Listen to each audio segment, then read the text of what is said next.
In today's video, I am going to teach you how to sell services on Squarespace. Start by logging into your Squarespace account. Once you are inside the dashboard, go to the area for products and services. This is where you will create the offer that customers can purchase directly from your site.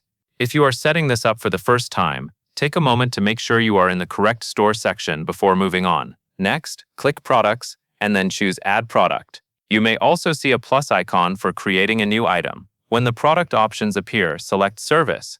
This is the correct product type if you are selling something like consulting, coaching, design work, or any other service-based offer instead of a physical item. After that, scroll down inside the product panel until you reach the checkout settings. Here, click Create New Form. This form is important because it lets you collect the details you need from the customer at the time of purchase. For example, it can help you gather project information or service preferences depending on what you offer. Keeping this part organized can make your fulfillment process much smoother. Now add your service details. Enter a clear title so customers immediately understand what they are buying. Then write a description that explains the service in a simple and helpful way. Be specific enough that people know what is included. You should also upload high-quality cover mock-up images in the Images section.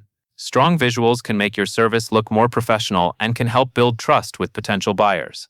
Once that is done, move to the pricing field and set your price. Make sure the amount matches the value of the service you are offering.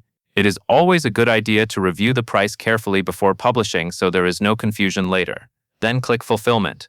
In this section, you can review how the service will be delivered after someone places an order. From there, click Custom Email to preview or modify the automated message that customers will receive. This is a useful place to confirm that your follow-up communication is clear, professional, and aligned with your brand.